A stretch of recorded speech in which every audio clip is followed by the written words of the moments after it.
হুজুর আকরাম সাল্লাল্লাহু আলাইহি ওয়াসাল্লামের সাথে যারা জান্নাতে যাইবার চায়, একদল মানুষ মুখে দাবি করবে যে আমি মুহাম্মাদের সত্যিকারের উম্মত, নবীর সাথে জান্নাতে যাইবার চাই, সাহাবীদের সাথে জান্নাতে যাইবার চাই। খুব ভালো করে বুঝবেন, সাহাবায়ে কেরামের আদর্শ আর তুমি মানবের আদর্শ তো এক নয়। আল্লাহর নবীর সাহাবীরা তো এমন ছিলেন, উত্তপ্ত মরুভূমির বালুর মধ্যে শোয়ায় রাখছে, বুকের উপর ভারী পাথর দ্বারা চাপ দিয়ে রাখছে। জ্বলন্ত আংরার উপর শুয়ায়া বুকের উপর পাথর দিয়ে চাপ দিয়ে রাখছে, হাত পায়ে বেঁধে যেন নড়াচড়া করতে না পারে। কানে কানে আয়েশা বলে, রে খাব্বাব, এইভাবেই তোর মরণ হবে, আর না হয় তুই আমাদের ধর্মে ফিরে আয়। তুই যদি আমাদের ধর্মে ফিরে আস, তোরে আজাদও করব এবং সমাজের একজন উল্লেখযোগ্য মানুষের মেয়েকে বিবাহ করাবো। সমাজের নেতৃস্থান একটা তোমাকে দিয়ে দিব, উল্লেখযোগ্য জায়গা তুমি পাইবাও। কিন্তু খাব্বাব রাদিয়াল্লাহু তাআলা আনহু পিঠের অবস্থা ছিল এমন, আংরার আগুন দিয়া পুড়তে পুড়তে পিঠ গর্ত গর্ত হয়ে গেছে, কোমরের চর্বি গলে গলে নিচের আগুন পর্যন্ত নিভে গেছে। এরপরেও খাব্বাব বলেন, না, মৃত্যুবরণ হবে, তবু অন্যায়ের সাথে আপোষ করব না। হুজুর আকরাম সাল্লাল্লাহু আলাইহি ওয়াসাল্লাম সাথী সঙ্গীদেরকে নিয়ে আসতেছেন। এই খবর যখন মক্কার ঘরে ঘরে পৌঁছে গেল,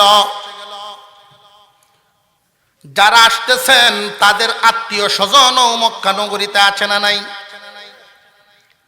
বাতিজা ইসলাম গ্রহণ করে অনেক দিন আগেই মক্কা ছেড়ে চলে গেছেন।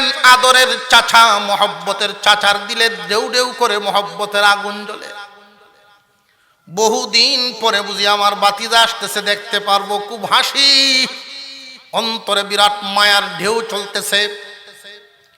বাবা চলে গেছেন হিজরত করে, সন্তানরা ফ্যামিলি সহ মক্কায় পড়ে আছে, তারাও অপেক্ষায়, আত্মীয় স্বজন এইভাবে তাকায় আছেন।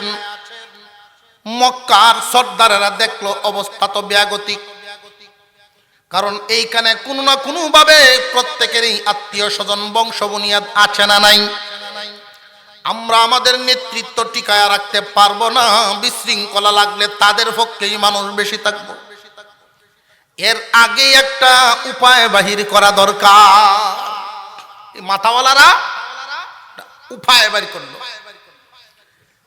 মহল্লার মধ্যে যে যত বড় সর্দার হয়, এর মাথার ফেসও তত বড় হয়। লেখাপড়া তা হোক আর না তা হোক, মাতবরির একটা ফেস আছে, সর্দারি ফেস, সাংঘাতিক কঠিন, এটা সুডানি বড় মুশকিল। আপনার এমন তালে আটকাইব, না পারবেন ছুটতেন, না পারবেন মিশতেন। এই মক্কার সর্দারেরা তখন খালিদ বিন ওয়ালিদ রাদিয়াল্লাহু তাআলা আনহু মুসলমান হন নাই। সর্দারেরা ঘোষণা দিল, খামাকা যদি মুহাম্মাদের বাহিনীর উপরে হামলা করি, আমরা দোষের মধ্যে পড়ে যাব। আগে একটা কাজ্যে কুসানি লাগবো, জগরা খুসাইতেই, জগরা লাগতেই, যাতে একটা দোষ দিতে পারি মুহাম্মাদের বাহিনী দোষী। সুতরাং মক্কায় পৌঁছার আগেই এদেরকে প্রতিহত করো, কোনো না কোনো জায়গায় আটকায়া এদের সাথে একটা ঝগড়া লাগার ব্যবস্থা করো। ঝগড়া লাগার মতো কে আসো? খালিদ বিন ওয়ালিদ কারুছে, কয় হ্যাঁ তুমি আমরার মধ্যে সবচেয়ে বেশি কার্যকর। কার্য ঝগড়া কি সবাই লাগতে পারে? সবার দ্বারা তো সম্ভব হয় না কার্য লাগা। খালিদ বিন ওয়ালিদ বলেন, আমি পারমু। হ্যাঁ তুমি যে পারবা এটা আমরা বুঝতাম পারছি, তবে যাও 100 ঘোড়া বা 100 উট তোমাকে পুরস্কার দেওয়া হবে। উনি গেলেন। খালিদ বিন ওয়ালিদ সাহাবায়ে কেরামের সামনে গেছেন। ওনারা তো ইহরাম পরা অবস্থায়, মুখে আল্লাহর জিকির, মুখে আল্লাহর জিকির, নজর নিচের দিকে। দাওয়াতে তাবলীগের জামাত কিভাবে চলাফেরা করছে মোটামুটি একটা সূরত আমাদের জানা আছে না নাই? আমির সামনে চলতেছে, পিছনে একজন জিম্মাদার আছেন, মাঝখানের সব মামুরেরা জিকিরের সাথে চলতেছে। খালিদ বিন ওয়ালিদ একজনকে গিয়ে ধাক্কা মারে, দেখি ধাক্কা মারলে নি উনি একটু চোখ কুলায়, কইতে হইব না, জিকিরের মধ্যে আছে। কাজে লাগার যত কৌশল সব অবলম্বন করছেন, কাম হয় না। অবশেষে খালিদ বিন ওয়ালিদ রাদিয়াল্লাহু তাআলা আনহুর মন এই পাথরের মতো মন মোমের মতো নরম হয়ে গেছে, যে আমি কাদের সাথে ঝগড়া লাগতে আসছি। তো ঝগড়ার কোনো মানুষই না, তারা মাটির মানুষ মুহাম্মাদের সাথে মিশে সোনার মানুষে পরিণত হয়ে গেছে। ঘুরে চলে আসলেন।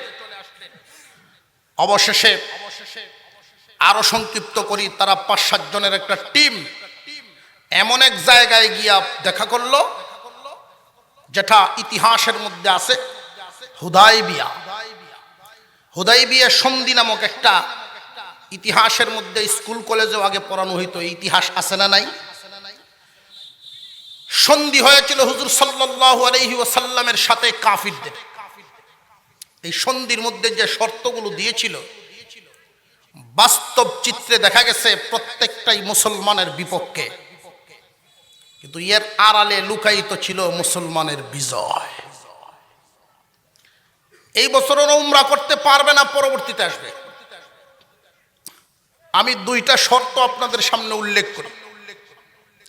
1 নাম্বার শর্ত ছিল 2 দলের মধ্যে 2 জন নেতার নাম উল্লেখ করার দরকার আছে না নাই?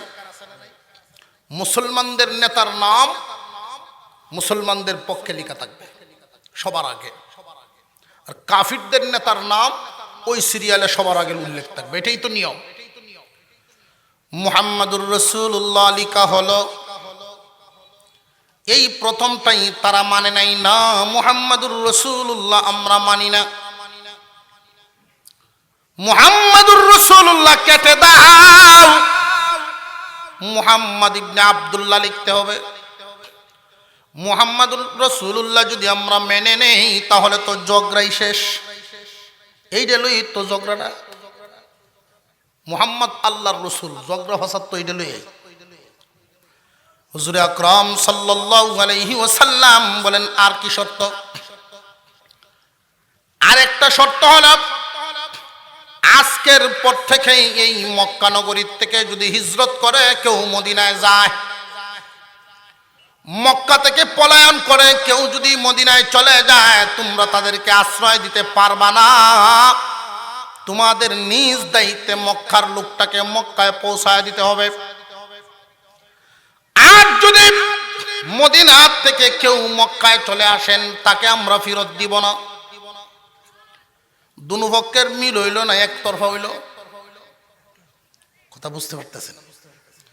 মক্কা থেকে যদি কোনো মানুষ মদিনায় চলে যায়, তোমরা নিজ জিম্মায় তাকে আমাদের হাতে ফেরত দিতে হবে। আর আমাদের এই মদিনার কোনো মানুষ যদি মক্কায় চলে আসে, আমরা ফেরত দিব না। আল্লাহ রাসূল এটাও মানলেন, সবগুলো মানছেন, সাহাবীদের কোনো আপত্তি নাই। মনে মানে আর না মানে মুখ বন্ধ রেখে মেনে নিচ্ছেন। যেই মাত্র মুহাম্মাদুর রাসূলুল্লাহ কেটে ফেলার জন্য বলছেন, সাহাবীদের দিলের ভিতরে মেজাজে আগুন লাগা শুরু হয়েছে। ওমর রাদিয়াল্লাহু তাআলা আনহু আল্লাহর রাসূলের সামনে গিয়া বলেন, ইয়া রাসূলুল্লাহ, আপনি কি আল্লাহর রাসূল নন? আপনি কি আল্লাহর রাসূল নন? ওরা যে কেটে ফেলার জন্য বলতেছে, আপনিও মেনে নিলেন। আল্লাহর রাসূল বলেন, আলী তুমি কেটে ফেলো। হযরত আলী বলেন, আমার জীবন কুরবান আপনার উপরে, আমার মা বাপ সহ কুরবান, তবে এই হাত দ্বারা মুহাম্মাদুর রাসূলুল্লাহর নামটা কাটতে পারবো না।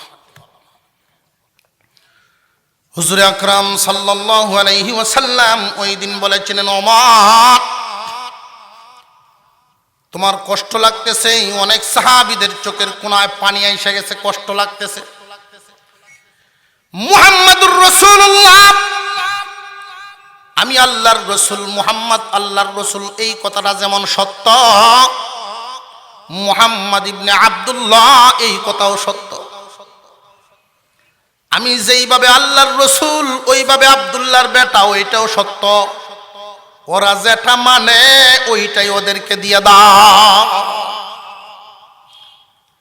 হুজুর আকরাম সাল্লাল্লাহু আলাইহি ওয়াসাল্লাম ব্যাখ্যা করে বুঝায় দিলেন, ওমর রে, ওদের ওই শর্তগুলো আমি কেন মানলাম ওই যে লক্ষ্য করো, মক্কার কোন মানুষ যদি হিজরত করে, বাপ দাদা বাড়িঘর আত্মীয় স্বজন সব কিছু ছেড়ে দিয়ে যদি মদিনায় চলে যায়, তাকে যদি আমাদের পক্ষ থেকে ফেরত দেওয়া হয়, এই লোকটা যদি সত্যিকার ভাবে ইসলামকে ভালোবেসে হিজরত করে তাকে শিকল দিয়ে বেঁধেও রাখতে পারবে না।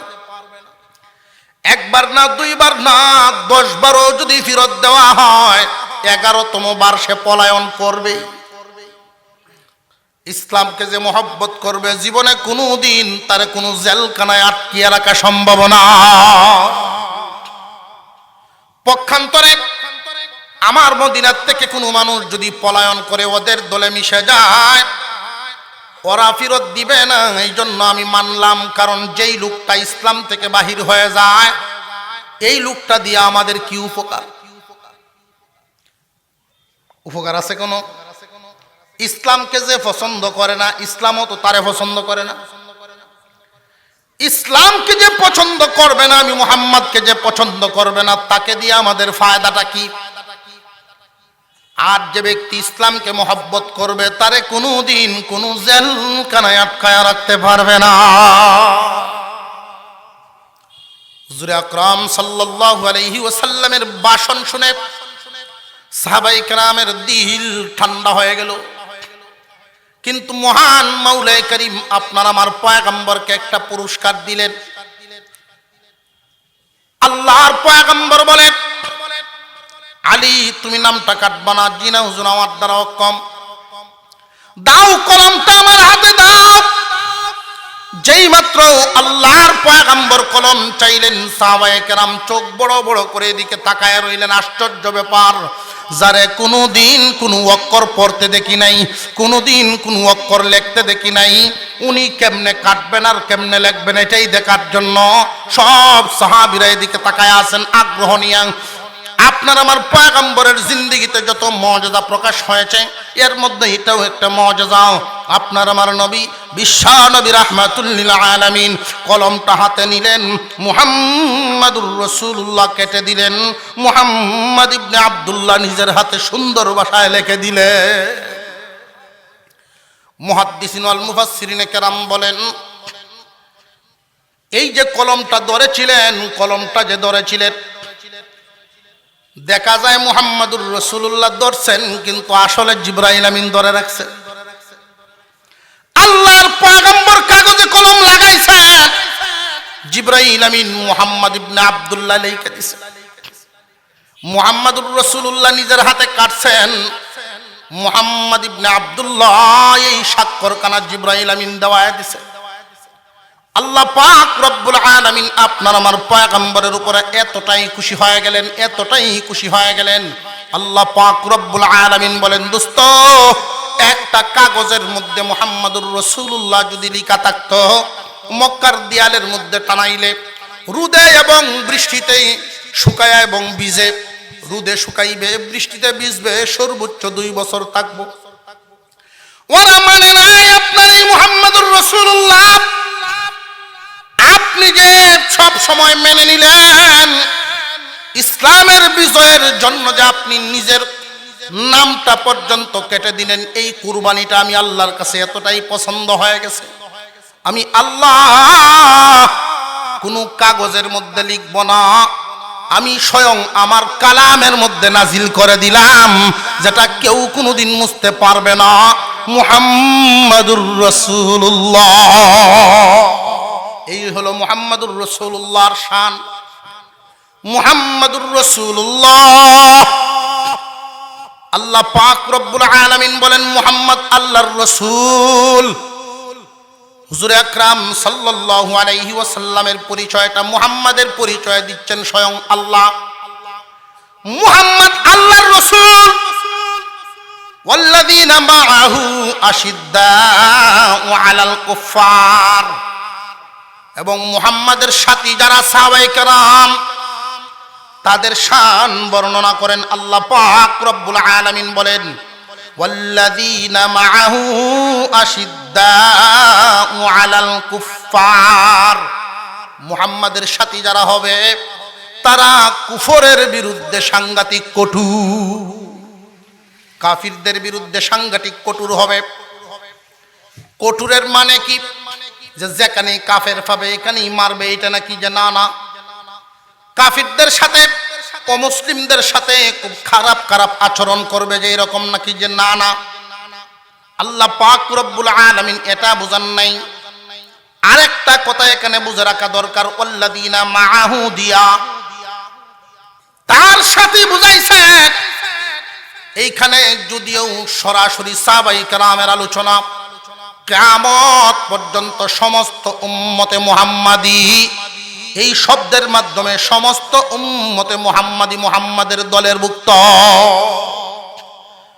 আল্লাহ পাক রব্বুল আলামিন বলেন মুহাম্মাদুর রাসূলুল্লাহ ওয়াল্লাযীনা মাআহু আশিদ্দাউ, মুহাম্মাদের দলের লোক যারা হবে, মুহাম্মাদের দলের লোক যারা হবে তাদের বৈশিষ্ট্য কেমন হবে, তাদের গুণাবলীটা কেমন হবে আল্লাহ পাক রব্বুল আলামিন বর্ণনা করেন। আমরা এখানে যারা আছি মুহাম্মাদের দলের লোক কারা কারা হইতে চাই? নারায়ে তাকবীর, নারায়ে তাকবীর। হাত নামান। মুহাম্মাদের দলের লোক মুখে বললেই হবে না, আল্লাহ পাক রব্বুল আলামিন গুণ বর্ণনা করেছেন। মুহাম্মাদুর রাসূলুল্লাহ, মুহাম্মদ সাল্লাল্লাহু আলাইহি ওয়াসাল্লাম আল্লাহর রাসূল। ওয়াল্লাযীনা মাআহু আশিদ্দাউ আলাল কুফফার, মুহাম্মাদের দলের লোক সাহাবায়ে কেরাম, তাবেঈন, তাবেঈন, আইম্মায়ে মুজতাহিদিন, এইভাবে কিয়ামত পর্যন্ত মুহাম্মাদের দলের লোক একের পর এক, একের পর এক থাকবে। যুগে যুগে এই মুহাম্মাদের দলের লোকেরা থাকবে। এই মুহাম্মাদের দলের লোকের বৈশিষ্ট্য কেমন হবে, এদেরকে চিনবা কেমনে? দুনিয়াবাসী মুহাম্মাদের দলের লোকদেরকে চিনার জন্য মহান আল্লাহ পাক রব্বুল আলামিন বলেন মুহাম্মাদের দলের লোক যারা হবে আশিদ্দাউ আলাল কুফফার, অন্যায়ের বিরুদ্ধে ওরা হইব কঠোর, অন্যায়ের বিরুদ্ধে তারা হবে কঠোর। মুহাম্মাদের দলের লোক বর্তমান সমাজে আমরা প্রত্যেকেই তো দাবিদার, আমরা মুহাম্মাদের দলের লোক। আমার বংশের মানুষ মুহাম্মাদের দলের লোক, আমার পরিবারের মানুষ মুহাম্মাদের দলের লোক। আমি আপনি সকলের মুখেই এই দাবি আছে না নাই? ভাই, আল্লাহ পাক বলেন মুহাম্মাদের দলের লোক যারা হবে তারা অন্যায়ের বিরুদ্ধে কঠোর হবে। অন্যায়ের বিরুদ্ধে কঠোর মানে একজন মানুষের নীতি আছে, এক একটা মানুষের আদর্শ আছে, নীতি আদর্শ মানুষের আছে না নাই? মুহাম্মদ সাল্লাল্লাহু আলাইহি ওয়াসাল্লামের দলের লোকদের নীতি আছে, আদর্শ আছে। একজন মানুষ নীতি হারা হয়ে যায় কখন? দুই কারণে। একটা মানুষ আদর্শ থেকে ভুলে যায়, আদর্শ থেকে সরে যায়, নীতির থেকে সরে যায়, দুইটা কারণে। ও দুনিয়াবাসী, মুহাম্মাদের দলের লোক যারা হবে তারা এই দুই কারণ সামনে আসলেও নীতি হারা হইবে না। মুহাম্মাদের দলের লোক যারা তারা সাংঘাতিক কঠোর হবে, খুব শক্ত হবে। কেমন শক্ত? লোহার মতো যে না না, লোহা তো আগুনের সামনে পড়লে গলে যায়, কিন্তু ওরা লোহার চাইতেও শক্ত হবে। কেমন শক্ত? আল্লাহ পাক রব্বুল আলামিন আশিদ্দাউ আলাল কুফফার দিয়ে বুঝাইলেন ওরা এত কঠোর হবে। মুহাম্মাদের দলের লোক যারা হবে অন্যায়ের বিরুদ্ধে এতটা কঠোর, অন্যায়ের সাথে কখনোই তারা আপোষ করবে না, অন্যায়ের সাথে আপোষ করবে না। মানুষ অন্যায়ের সাথে আপোষ করে দুই কারণে। আমার কথা বুঝতে বলেন কয় কারণে? দুই কারণে। এক নাম্বার কারণ হলো লোভের কারণে। এক নাম্বার কারণ হলো লোভের কারণে মানুষ নীতি হারা হয়ে যায়। একজন মানুষ মুহাম্মাদের দলে যদি নাম লেখাইতে চায় তার দিলটা হবে এতটা কঠিন, তারা দুনিয়ার সকল লোভ দেখাইলেও নীতি হারা হবে না। মুহাম্মাদুর রাসূলুল্লাহ সাল্লাল্লাহু আলাইহি ওয়াসাল্লামের দলের লোক যারা হবে, জীবনে কোনোদিন অর্থের লোভে, জায়গার লোভে, পদের লোভে, কোন লোভে পরে কোনোদিন নীতি হারা হবে না। নীতিটা বিক্রি করবে না, কিন্তু নীতি বিক্রি করা, নীতি বিক্রি করনেওয়ালা উম্মতে মুহাম্মাদি আছে না নাই? ওরা নামে মুহাম্মাদের উম্মত, কিন্তু আসলে নয়, নামে গুণে নয়। একটা হলো নামে উম্মত, আর একটা হলো গুণগত উম্মত। আল্লাহর রাসূল সাল্লাল্লাহু আলাইহি ওয়াসাল্লামের সত্যিকারের উম্মত যারা হবে, অন্যায়ের সাথে কখনোই আপোষ করবে না। অন্যায়ের সাথে আপোষ করে কয় কারণে বলছিলাম? দুই কারণে। এক নাম্বার লোভের কারণে। লোভে পড়লে মানুষ অন্যায়ের সাথে আপোষ করে। যদি দেখা যায় রাজনীতির ময়দানে রাজনীতি করতে গিয়া যদি অন্যায়ের সাথে, বাতিলের সাথে হাত মিলাই, তাহলে পদ পাওয়া যায়। অনেক সময় মানুষ নিজের ধর্ম, নিজের ইসলামকে বাদ দিয়া নিজের ইসলামের বিরুদ্ধে গিয়া অবস্থান নেয়, এমন মানুষও আছে না নাই? এই জমিনেই পাওয়া যায়। দলের স্বার্থের কারণে, দুনিয়ার স্বার্থের কারণে মুহাম্মাদের নীতি থেকে সরে যায়। আল্লাহ পাক রব্বুল আলামিন বলেন, তোমরা যদিও নামে উম্মত, কিন্তু গুণগত উম্মত নয়। গুণে মুহাম্মাদের উম্মত না। তোমরা লোভের কারণে অনেক সময় মানুষ দেখা গেছে টাকা পয়সার কারণে ন্যায়টারে অন্যায় বানায় ফেলতেছে, অন্যায়টারে ন্যায় বানায় ফেলতেছে। এটা প্রশাসনিক পর্যায়েও আছে, গ্রাম অঞ্চলেও আছে। আছে না নাই? এমন মানুষও সমাজে আছে, খুব ভালো করে বুঝবেন। 1 কোটি টাকাও যদি দেন, এই মানুষটাকে দিয়ে মিথ্যা সাক্ষী দেওয়াতে পারবেন না। এমন জবানওয়ালা মানুষও জমিনে আছে না নাই? 1 কোটি টাকা দিলেও কোনোদিনই মিথ্যা কথা বলতে পারবে না। 1 কোটি টাকার লোভ দেখাইলেও কোনোদিন অন্যায় কথা বলে আপনাকে জিতানোর চিন্তা ভাবনা করতে পারবেন না।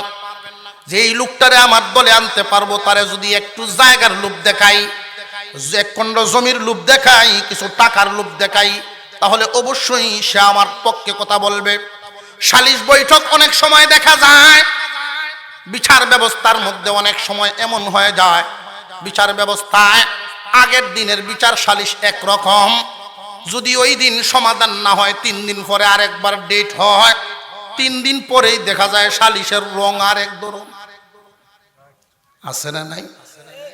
কেন রে ভাই? আমার মনে হয় রাতে কিছু কবিরাজি হয়। আর একটু জোরে এখন আছে না নাই? এই মানুষগুলো সমাজে অনেক ধরনের আছে। ওরা যদিও নামে মুহাম্মাদের উম্মত, গুণে মুহাম্মাদের উম্মতের, মুহাম্মাদের দলের লোক নয়, সত্যিকারের দলের লোক তারা নয়। কিয়ামতের কঠিন ময়দানে হুজুর আকরাম সাল্লাল্লাহু আলাইহি ওয়াসাল্লামের সাথে যারা জান্নাতে যাইবার চায়, একদল মানুষ মুখে দাবি করবে যে আমি মুহাম্মাদের সত্যিকারের উম্মত, নবীর সাথে জান্নাতে যাইবার চাই, সাহাবীদের সাথে জান্নাতে যাইবার চাই। খুব ভালো করে বুঝবেন, সাহাবায়ে কেরামের আদর্শ আর তুমি মানবের আদর্শ তো এক নয়। আল্লাহর নবীর সাহাবীরা তো এমন ছিলেন, উত্তপ্ত মরুভূমির বালুর মধ্যে শোয়ায় রাখছে, বুকের উপর ভারী পাথর দ্বারা চাপ দিয়ে রাখছে। জ্বলন্ত আংরার উপর শোয়া, বুকের উপর পাথর দিয়ে চাপ দিয়ে রাখছে, হাত পায়ে বেঁধে, যেন নড়াচড়া করতে না পারে। কানে কানে আয়েশা বলে, রে খাব্বাব, এইভাবেই তোর মরণ হবে, আর না হয় তুই আমাদের ধর্মে ফিরে আয়। তুই যদি আমাদের ধর্মে ফিরে আস, তোরে আজাদও করব এবং সমাজের একজন উল্লেখযোগ্য মানুষের মেয়েকে বিবাহ করাবো। সমাজের নেতৃস্থান একটা তোমাকে দিয়ে দিব, উল্লেখযোগ্য জায়গা তুমি পাইবাও। কিন্তু খাব্বাব রাদিয়াল্লাহু তাআলা আনহু পিঠের অবস্থা ছিল এমন, আংরার আগুন দিয়া পুড়তে পুড়তে পিঠ গর্ত গর্ত হয়ে গেছে, কোমরের চর্বি গলে গলে নিচের আগুন পর্যন্ত নিভে গেছে। এরপরেও খাব্বাব বলেন, না, মৃত্যুবরণ হবে, শাহাদাত বরণ করব, তবু অন্যায়ের সাথে আপোষ করব না। তুমি বান্দা কিসের বিনিময়ে তোমার নীতি হারায় ফেলছো? কিয়ামতের দিন একদল উম্মত সাহাবীদের পিছনে পিছনে দাঁড়াবে, আল্লাহর নবীর সাহাবীদের সাথে এদের হাসর হবে। ওরা কারা? মুহাম্মাদের দলের লোক, যারা সত্যিকারের মুহাম্মাদের দলের লোক করা হবে। ওয়াল্লাযীনা মাআহু আশিদ্দাউ আলাল কুফফার, অন্যায়ের বিরুদ্ধে সাংঘাতিক কঠোর, অন্যায়ের সাথে কখনো আপোষ করে না। এক নাম্বার, লোভ দেখায়া তারে কোনোদিন অন্যায়ের দিকে নিবার পারে না। এক নাম্বার, অন্যায়ের কারণ মানুষ লোভে ফরিয়া এই মানুষটা নীতিহারা হয় না। দুই নাম্বার পদ্ধতি হইল, লোভ দেখায়া যদি কাউরে লাইনে আনা না যায়, দ্বিতীয় পদ্ধতি হইল ভয় দেখাইয়া। মুসলমান ভাইরা আমার, এক নাম্বার লোভ দেখায়া মানুষকে নীতিহারা করা যায়, দুই নাম্বার ভয় দেখায়া মানুষকে নীতিহারা করা যায়। কিন্তু এটা কাদেরকে করা যায়? নামে উম্মত, তাদেরকে গুণের উম্মত নয়। গুণের উম্মত যারা হবে এদেরকে ভয় দেখাইলেও নীতিহারা হবে না, লোভ দেখাইলেও নীতিহারা হইবে না। কথা বুঝে আসতেছে আপনাদের? আল্লাহ পাক বলেন, মুহাম্মাদুর রাসূলুল্লাহ ওয়াল্লাযীনা মাআহু আশিদ্দাউ আলাল কুফফার রুহামাউ বাইনাহুম। মুহাম্মদ আল্লাহর রাসূল এবং তার সাথীরা হবে অন্যায়ের বিরুদ্ধে সাংঘাতিক কঠোর। পরস্পর একজন মুসলমান আর একজন মুসলমানের প্রতি হবে দয়াবান, হবে দরদি। ও দুনিয়ার মানুষ, মুহাম্মাদের দলের লোকের বৈশিষ্ট্য বর্ণনা করতে গিয়া তিনি বলেন, এক নাম্বার গুণটা হবে অন্যায়ের বিরুদ্ধে সাংঘাতিক কঠোর। কঠোর কিভাবে মানুষ হয়? লোভে পড়িয়াও নীতিহারা হবে না, ভয় দেখলেও নীতিহারা হবে না। মনে থাকবেনি, আঙুলে গনে গনে রাখবেন মুহাম্মাদের দলের, সত্যিকারের দলের লোকদের বৈশিষ্ট্য। এক নাম্বার, অন্যায়ের বিরুদ্ধে হবে কঠোর, অন্যায়ের সাথে কোনো আপোষ নাই, কিন্তু সৎ লোকের প্রতি তার মন হবে দয়া। খারাপের খুব জম, যেটা বলে খারাপের জন্য বিরাট জম, খারাপের সাথে কোনোদিন আপোষ হবে না, কিন্তু ভালো মানুষের প্রতি সাংঘাতিক দরদি হবে। দুই নাম্বার গেল। এক নাম্বার হবে অন্যায়ের বিরুদ্ধে আপোষ, সাংঘাতিক কঠোর, আপোষ নাই কোনো, অন্যায়ের বিরুদ্ধে আপোষহীন। দুই নাম্বার, ন্যায়ের সাথে সাংঘাতিক দরদি, ন্যায়ের সাথে খুব আপোষ, ন্যায়ের প্রতি দরদি। তিন নাম্বার গুণটা মহান আল্লাহ পাক বলেন, রুক্কাআন তারাহুম রুক্কাআন সুজ্জাদান ইয়াবতাগুনা ফাদলাম মিনাল্লাহি ওয়া রিদওয়ানা। তাদেরকে তোমরা দেখতে পারবা। রে দুনিয়াবাসী, মুহাম্মাদের দলের লোকদের তিন নাম্বার বৈশিষ্ট্য হবে, ওদেরকে যে অবস্থায় দেখবা সব সময় এদের দিকে তাকায় দেখবা ওরা আল্লাহর সন্তুষ্টি তালাশ করে।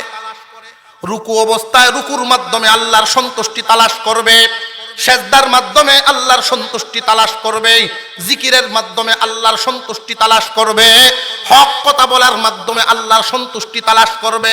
হামেশাই ওরা আল্লাহর সন্তুষ্টি তালাশে ব্যস্ত। মুহাম্মাদের দলের লোকের বৈশিষ্ট্য কয়টা গেল? কয়টা? তিনটা। মনে থাকবে তো ইনশাআল্লাহ? এই গুণগুলো যদি আমাদের মধ্যে না থাকে অবশ্যই আনার চেষ্টা করব। অন্ততপক্ষে নিয়ত করেন আর দোয়া করেন, আল্লাহ মুহাম্মাদের গুণী উম্মত বানায়া দুনিয়ার থেকে বিদায় দিও। কিয়ামতের কঠিন ময়দানে আপনার আমার পয়গম্বর এভাবে ডাকবেন, কারারে আমার দলের লোক হইবার জন্য নির্যাতনের শিকার হইছে, কারারে আমার নীতির উপরে থাকতে গিয়া হয়রানির শিকার হইছ, এরপরেও কোনোদিন অন্যায়ের সাথে আপোষ মিলাও নাই, আপোষ করো নাই, কারারে একজন আর একজনের প্রতি দয়ালু হইছ, ন্যায়ের সাথে থাকতে গিয়া তোমার সহায় সম্পদ পর্যন্ত বিলায়া দিছ, ইজ্জত বিলায়া দিছ, জীবন বিলায়া দিছ। হকের সাথে আপোষ করতে গিয়া অন্যায়ের সাথে আপোষ নাই, হকের সাথে বিরোধ নাই। ওরা হামেশাই থাকবে আল্লাহর সন্তুষ্টির তালাশে, রুকুতেও চায়, সেজদাতেও চায়, সব সময় আল্লাহর সন্তুষ্টি তালাশ করে। আফসোস, ওই মানুষগুলোর দাম বর্তমান সমাজে কম। বর্তমান সমাজ চলে একভাবে, আর আল্লাহ ডাকেন আরেকভাবে। ওই মানুষগুলোর কি দাম আছে বর্তমান সমাজে? যেই মানুষ হক কথা বলে, যদি সালিশ বৈঠকে 10 জন মতব্বর থাকে, 10 জন সর্দার থাকে, এর মধ্যে 2 জন হক কথা বলনেওয়ালা অন্যায়ের সাথে আপোষ করে না, বাকি 8 জনেই কবিরাজির শিকার হয়ে আপোষ করে ফেলছে। যদি সালিশ বৈঠকে 2 জন তাকে ওঠো, এই 2 জনের জন্য তারা কাঙ্ক্ষিত লক্ষ্যে পৌঁছতে পারছে না। পরবর্তীতে কোনো এক সময় দেখবেন বাকি 8 লায় মিলিয়া এই 2 জনরে কেমনে কোথায় হামদানি যায়, এই চিন্তা থাকবো। ঠিক না বেঠি? আর একটু জোরে কর, এই যন্ত্রণা আছে না নাই? আমি একটা ঘটনা আপনারা শোনাই, সময় কটুক আছে দেখি। আজান কয়টা হইতো? সময় মতো তো চলতে হইব না। আমরা এমনি ওয়াজ করবো আর একখান দিয়ে হাই আল্লাহ সলা করবো, 7:10 তো মোটামুটি সময় হয়ে গেছি। এক লুকায় আমার মাদ্রাসার দোয়া চাইতেছে, মামা ডাকতেছে, মা দোয়া করবেন। কিসের দোয়া? মামা আমার বিরুদ্ধে পুলিশ মারার মামলা হয়েছে। তুমি এই কাম করতে গেলা কেন? পুলিশের মানুষ মারে গিয়া। মানুষের রাজা ওটা পুলিশ, মাছের রাজা ইলিশ, মাছের রাজা ইলিশ, মানুষের রাজা পুলিশ। মারতে গেলে কেন? মামা আমি জানিও না, আমি বাড়িতে আসলাম না। কি কয়? মামা আমি 3 চিল্লাত আসলাম। তুমি চিল্লাত আসলাতে তোমার এই নাম কেমনে ঢুকলো? এটাই তো দুঃখ কোড়া মামা। দলের লোকেরা মারছে, পুলিশের সাথে গন্ডগোল লাগিয়া পিটাপিটি হয়েছে। পুলিশ তো খুব খেপছে, মাঝে মাঝে অনেক সময় নেতারা মূল্যায়ন করে না পুলিশে। এমন ঘটনাও আছে না নাই? তুমি আগুন জ্বালাইছো, এই আগুনে পুড়িয়ে মরবা। যাক, সময় নাই। মুসলমান এমপি সাহেব রাত্রের ভিতরেই হাজির, আয়সা বলতেছেন আমার দলের কোন লোক যেন মামলায় না থাকে। যা হয়েছে সেটা আমি বুঝাম। চার্জশিট তৈরি হয়েছে, এখন কি আপনি নাম কাটেন? চার্জশিট রেডি তো, নাম পরিবর্তন করেন। এমপি সাহেবের কথাও তো শোনা লাগে। তাহলে নাম কটা দেন আপনি? আমি কইতে দিব, আমার কিছু সাঙ্গ ভাঙ্গ আছে প্রত্যেক এলাকাতেই তো আছে না লোক, সাবের লোক আছে না প্রত্যেক এলাকা। এই লোকরা ঢাকায় নিছে সর্দার মাতাব্বরে, যে প্রত্যেকে 4 জন 5 জনের নাম দে যাও। এই তো বা হয়ে গেছি। সর্দারে কইতেছে যে লেখেন, কার নাম দিতাম কই? তো ওসি সাহেব একটা বুদ্ধি দিছে বালা, যে এলাকার যত গাঞ্জা হুর মদ ঘুর বদমাইশ আছে এইটির নাম দেওয়া যায়, একটা উচিত লাইনে ভরিলেই মোটামুটি একটু ভালো হয়ে যায় বলে। কয় এটা ঠিক হই মোটামুটি। কথা আপনি কইন? কয় আমি, আমার মাফ করে দিন, আমার দ্বারা এর নাম দেওয়া সম্ভব না। কেন? নাম দিয়া খালি টানাতে বাইরে আমার আগে ফিটবো দুটিয়া গাঞ্জা ওরে তো মাথা নষ্ট। এর নাম আমি দিতে গেলে আমি আরো বিপদ হবো। নাম কই পাইতাম?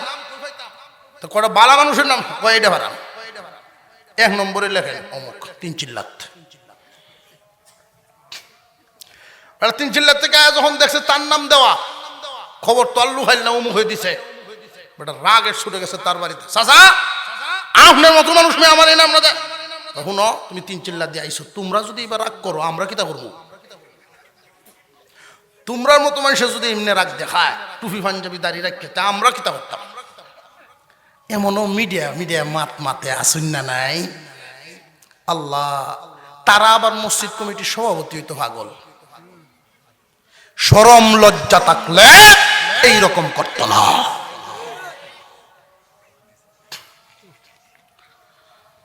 কত যে ফি ডাকাইবো ফেরেশতারাতে, তুই না সভাপতি আসলে মসজিদের সভাপতি নামাজ পড়লে না লাগে, মসজিদের সভাপতি হয়ে নামাজ পড়ে না গেলে শুক্রবারে যায়। আর আমরাও এলাকাবাসী এমন ব্যক্তিটিরই সভাপতির পদ বড়াই, যদি শুক্রবারে গিয়ে জুড়ে জুড়ে মারতে পারে এরাই সহজ। বৈশিষ্ট্য দেখবেন সত্যিকারের লোক যারা তারাই এই লাইনে থাকার যোগ্য। মুহাম্মাদুর রাসূলুল্লাহ ওয়াল্লাযীনা মাআহু আশিদ্দাউ আলাল কুফফার। মুহাম্মদ আল্লাহর রাসূল, তার দলের লোক যারা হবে, এক নাম্বার বৈশিষ্ট্য অন্যায়ের সাথে কখনোই আপোষ করবে না, সাংঘাতিক কঠোর। নির্যাতনের শিকার হবে, ভয়ভীতি দেখায়ও লাভ নাই, লোভ দেখায়ও লাভ নাই, কিন্তু ন্যায়ের সাথে তারা আজীবন থাকবে, ন্যায়ের পক্ষে। 3 নাম্বার, হামেশাই তারা আল্লাহর সন্তুষ্টির জন্য পেরেশান থাকবে। কেমন পেরেশান?